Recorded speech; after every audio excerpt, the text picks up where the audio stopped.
നമസ്കാരം. ഈ സംഖ്യകൾ എന്നാൽ ഇരന്നു വാങ്ങികൾ എന്നുകൂടി ഒരു അർത്ഥമുണ്ട്. എന്താണെന്നല്ലേ? യുവ നടിയായിട്ടുള്ള മീനാക്ഷി സംഖ്യകളുടെ ഗൺ പോയിന്റിന് മുന്നിൽ നിൽക്കുന്ന ഒരാളാണ്. കാര്യം നിലപാടുണ്ട്, അഭിപ്രായങ്ങൾ ഉറച്ചു പറയും, പുരോഗമനമായിട്ടുള്ള ആശയങ്ങളെക്കുറിച്ച് അവർ പലപ്പോഴും അവരുടെ പ്രതികരണങ്ങൾ നടത്താറുണ്ട്. ഇത് പോരെ? കാര്യം സംഘികളെ സംബന്ധിക്കുന്നിടത്തോളം ഞങ്ങൾ പറയുന്ന പൊട്ടത്തരത്തെ ആരാധനയോടുകൂടി കണ്ടോണം, തൊഴുത് വന്ദിച്ച് നിന്നോണം. ആ പൊട്ടത്തരങ്ങളെല്ലാം അതേപടി നിങ്ങൾ പിന്തുടരുകയാണെങ്കിൽ നിങ്ങൾ മഹാനാണെന്നുള്ള സർട്ടിഫിക്കറ്റ് അടിച്ചു തരും, അല്ലെങ്കിൽ നിങ്ങളെ വാഴ്ത്തിപ്പാടും, നിങ്ങളെ മഹാന്മാരായിട്ട് അവർ അവരോധിക്കും. എന്നാൽ ഇതെന്ത് വിവരക്കേടാണ്? ഇത്രയും പൊട്ടത്തരം പിടിച്ചവന്മാർ ഈ നാട്ടിലുണ്ടോ എന്ന തരത്തിൽ ഇവരുടെ അഖില ലോക പൊട്ടത്തരങ്ങൾക്കെതിരെ കൃത്യമായിട്ട് നിലപാട് സ്വീകരിക്കുകയോ അതിനെതിരെ സംസാരിച്ചു കഴിഞ്ഞാൽ ഉടനടി അവരെ തെറി വിളിക്കുക, ആക്ഷേപിക്കുക. എങ്ങനെ? സ്വന്തം മുഖമുള്ള ഏതെങ്കിലും ഐഡിയ ആണെങ്കിലും വേണ്ടില്ല, മെജോറിറ്റി ഫേക്ക് ഐഡിയ ആണ്. ഫേക്ക് ഐഡിയിൽ ദൈവങ്ങളുടെയൊക്കെ പടം വെച്ച് വന്നിട്ടാണ് ശ്രീരാമന്റെ പേരിലൊക്കെ വന്നിട്ട് പച്ച തെറി വിളിക്കുന്നത്. കാര്യം ശ്രീരാമനോടുള്ള ഇവരുടെ ആരാധനയാണ് അതിൽ നിന്ന് നമുക്ക് വ്യക്തമാകുന്നത്. എന്തായാലും ഇപ്പൊ മീനാക്ഷിയുടെ കാര്യത്തിൽ അവർ അഭിപ്രായം പറഞ്ഞതിന്റെ പേരിലാണ് ഒരു മുഴുമുഴുത്ത സംഘി ചെന്നിട്ട് അവരെ ഒരു കമന്റ് ഇട്ട് അധിക്ഷേപിച്ചത്.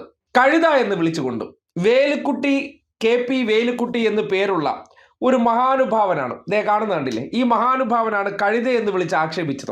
ഇത് കേൾക്കുമ്പോൾ ആ കുട്ടി അയ്യോ, എന്നെ ഇങ്ങനെ മുതിർന്ന ഒരാൾ കഴുത എന്ന് വിളിച്ചു, ഞാൻ ആകെ മോശമായല്ലോ, പറയണ്ടായിരുന്നു, മിണ്ടാതിരുന്നാൽ മതി എന്നാണ് ഇവർ കരുതുന്നത്.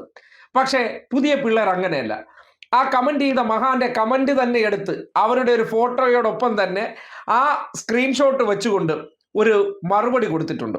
ദേ ഇങ്ങനെയാണ്: ഇത്രയും പ്രായമായ ഒന്നിനെ ആദ്യമായാണ് കാണുന്നത്. എത്ര മനോഹരമായ മറുപടി! അതായത് കഴുത, ഏത് കഴുത? പ്രായമായ ഒരു കഴുതയെ ആദ്യമായിട്ടാണ് കാണുന്നത്. വയറ് നിറച്ച് കിട്ടിയോ അല്ല എരന്ന് വാങ്ങിയോ? അതാണ് ചോദിക്കുന്നത്. ചുമ്മാ ഇരിക്കുന്നവരടുത്ത് നിന്ന് ചുണ്ണാമ്പ് തേച്ച് ബേഷ വാങ്ങിക്കൂട്ടുക. ആ കുട്ടിയുടെ സോഷ്യൽ മീഡിയയിലൂടെയാണ് അഭിപ്രായ പ്രകടനം നടത്തുന്നത്. അത് ഈ നാട്ടിലെ എല്ലാ മനുഷ്യർക്കും അവകാശമുണ്ട്. പക്ഷേ നിങ്ങൾ സോഷ്യൽ മീഡിയയിലൂടെ പറഞ്ഞാലും സംഘികളെ സംബന്ധിക്കുന്നിടത്തോളം ഞങ്ങൾ പറയുന്ന പൊട്ടത്തരത്തെ ഓൺ ചെയ്തുകൊണ്ടോ പിന്തുണച്ചുകൊണ്ടോ നിങ്ങൾ എന്ത് വേണോ പറഞ്ഞോളൂ. അതിന് വിരുദ്ധമായിട്ട് സംസാരിച്ചു കഴിഞ്ഞാൽ അവിടങ്ങളിൽ ചെന്ന് കിടന്ന് മെഴുകുക. അത് സ്ത്രീകളാണെങ്കിലും ശരി, പുരുഷന്മാരാണെങ്കിലും ശരി, വല്ലാത്ത തരം തൊലിക്കട്ടിയും വല്ലാത്ത തരം ഉളുപ്പില്ലായ്മ കൊണ്ടും എത്ര അങ്ങോട്ട് കേട്ടാലും, ഇനി തന്തയ്ക്ക് വിളി കേട്ടാലും ഒരു നാണവും മാനവും ഇല്ലാത്തവരാണ് സംഘികൾ എന്ന് പറയുന്ന വിഭാഗക്കാർ.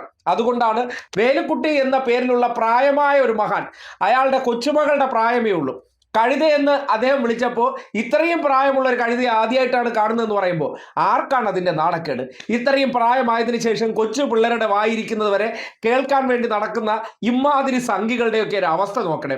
അതായത് സ്വന്തം മക്കൾ പരസ്യമായിട്ട് പോണ കഴുതയെന്ന് വിളിച്ചാൽ എന്താണ് ഈ സമൂഹത്തിന്റെ മുന്നിൽ അവരുടെ അവസ്ഥ? ഇത് വിളിച്ചതല്ല, വിളിപ്പിച്ചതാണ്. ചുമ്മാ ഇരുന്ന ആളുടെ പോസ്റ്റിൽ പോയി ഇങ്ങനെയൊക്കെ കമന്റ് ഇടാനായിട്ട് ഇയാൾക്കാരാണ് അവകാശം കൊടുത്തത്. അതുകൊണ്ട് കേട്ടിട്ട് മിണ്ടാതിരിക്കുക, അല്ലെങ്കിൽ ആ ആക്ഷേപത്തിലൂടെ വ്യക്തി പറയുന്ന കാര്യങ്ങളെ റദ്ദാക്കാമെന്ന് കരുതുന്നിടത്താണ് ഇതുപോലുള്ള ഉശിരൻ മറുപടി തിരിച്ചു കൊടുക്കുന്നത്. അതോടുകൂടി വാലും ചുരുട്ടി ആ കഴുത അതേ വഴി പോയി എന്നാണ് മനസ്സിലാക്കാൻ കഴിയുന്നത്. എന്തായാലും ഇന്നത്തെ കാലഘട്ടത്തിലെ ചിലരുണ്ട് നിലപാടുകളിൽ ഉറച്ചു നിൽക്കുന്നവർ.